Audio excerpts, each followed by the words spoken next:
তমাদিদেবম করুণানিধানম, হে আদিদেব, তম আদিদেবম করুণানিধানম, যেরকম ভগবানকে আমরা প্রার্থনা করি প্রতিদিন, গোবিন্দম আদি পুরুষম, আদি ভগবান সবসময় আছেন, তার জন্ম নেই, তার মৃত্যু নেই, ভাগবতমও সবসময় আছেন। তমাদিদেবম, হে দেব, হে আদিদেব শ্রীমদ্ ভাগবতম, ভগবানের মতো প্রার্থনা করছেন। তমাদিদেবম করুণানিধান, অত্যন্ত করুণাময় বিগ্রহ ভাগবতম। তমাল বর্ণম সহিতাবতারম, ভাগবতমের কালার কেমন? বলছে তমাল বর্ণ। আপনারা বাঙালি সবাই জানেন, রাধারানী বলছেন কৃষ্ণ কালো তমাল কালো, তাই তো তমাল ভালোবাসি। অর্থাৎ বৃন্দাবনে দুই বৃক্ষ গাছ খুব প্রসিদ্ধ, তমাল বৃক্ষ আর হচ্ছে কদম্ব বৃক্ষ, অর্থাৎ কেলি কদম্ব। তমাল বৃক্ষ রাধারানীর খুব প্রিয়, কেননা তমালের রং কালো রং, কৃষ্ণের রঙও কালো। রাধারানী যখন কৃষ্ণ বিরহ, কৃষ্ণকে পাওয়ার অত্যন্ত বিরহ যন্ত্রণা হতো, কৃষ্ণকে না পেয়ে তিনি তমাল বৃক্ষকে আলিঙ্গন করতেন, আর তমাল বৃক্ষকে আলিঙ্গন করে কৃষ্ণ আলিঙ্গনের সুখ পেতেন। আর এদিকে কদম্ব বৃক্ষ, ওই কদম্ব বৃক্ষের কালার রাধারানীর কালার, ধপ ধপে সাদা। শুধু তাই নয়, সেই গাছে একটা ছোট্ট পুষ্প হয় সিজনে, আর দেখতে কাঁচা সোনার মতো ছোট ছোট পুষ্প।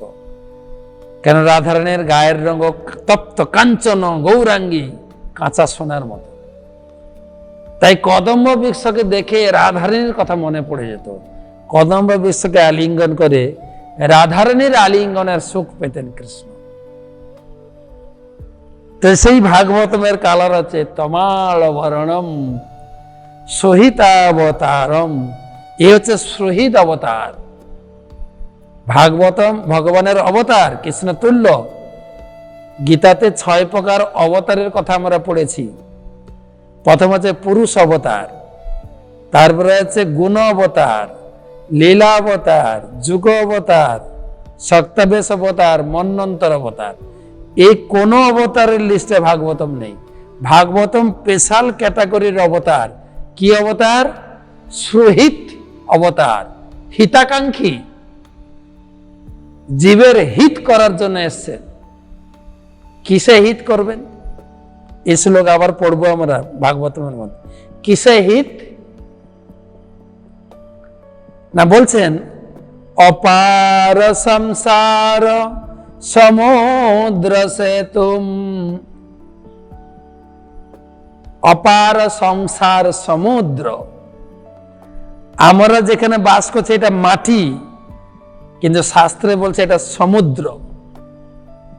কিসের সমুদ্র? সংসার সমুদ্র। কিসের সমুদ্র? দুঃখ সমুদ্র। প্রতি পদক্ষেপে দুঃখ। জন্ম হয়েছে দুঃখ নিয়ে, কান্না করতে করতে জন্মগ্রহণ করেছি, আর মৃত্যুবরণ করব কান্না করতে করতে। জীবন ভোর দুঃখ, জীবন ভোর দুঃখ, একটুও সুখের লেশ নেই। একটু দুঃখ কমে গেলে মনে করে আমি বেশ ভালো আছি। আর এই ভালো আছি কথাটা তো কি অপব্যাখ্যা হয় দেখবেন। হসপিটালে আইসিইউতে রোগী আছে, ছিল প্রভুপাদ লিখেছেন, ওনাকে গিয়ে জিজ্ঞাসা করবেন দাদু কেমন আছেন? না রে ভালো আছি। হসপিটালের রোগীও বলে কি যে আমরা ভালো আছি। তাই এই দুঃখ সমুদ্র পার হওয়ার জন্য এর আগেও আমি বলেছি, আজকে রিপিট করছি, 3টা উপায় দিয়েছেন ভগবান, 3টা গ্রন্থ দিয়েছেন আমাদের। প্রথম হচ্ছে গীতা, 4th অধ্যায় 36 নম্বর শ্লোক, অপি চেদসি পাপেভ্যো সর্বেভ্যো পাপকৃত্যমম সর্বং জ্ঞানম প্রবেনৈব বৃজিনম সন্তিরিষ্যসি। হে অর্জুন, জগতের যত বড় পাপিষ্ট হোক, গীতারূপী নৌকাতে আশ্রয় করে এই দুঃখ সমুদ্র, সংসার সমুদ্র পার করে যাও। তো গীতা হচ্ছে নৌকা বা বোট। গীতাকে আশ্রয় করে সংসার সমুদ্র পার হতে পারেন। আর ভাগবতম কি শ্লোকে দেখেন লিখছেন, অপার সংসার সমুদ্র সেতু। ভাগবত হচ্ছে সেতু, বা ইংরেজিতে বলে ব্রিজ। এই জগৎ থেকে গোলক বৃন্দাবন পর্যন্ত সংযোগ সেতু ভগবান দিয়েছেন, যেটা হচ্ছে ভাগবত। গীতা হচ্ছে নৌকা, ভাগবত হচ্ছে সেতু। তো কোনটা সাহারা ভালো? আপনি নৌকায় করে যাবেন না সেতুতে উঠে যাবেন? আর এর উপরে আরেকটা গ্রন্থ হচ্ছে চৈতন্য চরিতামৃত। এ মন হরিনাম কর সার, এ ভব সাগর হবে বালুচর, হাঁটিয়া হইবি পার। বলছে শুধু হরিনাম করো। হরিনাম করতে করতে করতে করতে এই দুঃখ সমুদ্র, সংসার সমুদ্র শুকিয়ে বালুচর হয়ে যাবে। নাচতে নাচতে কীর্তন করতে করতে তুমি ভগবত ধামে পৌঁছে যাবে। হরি বল।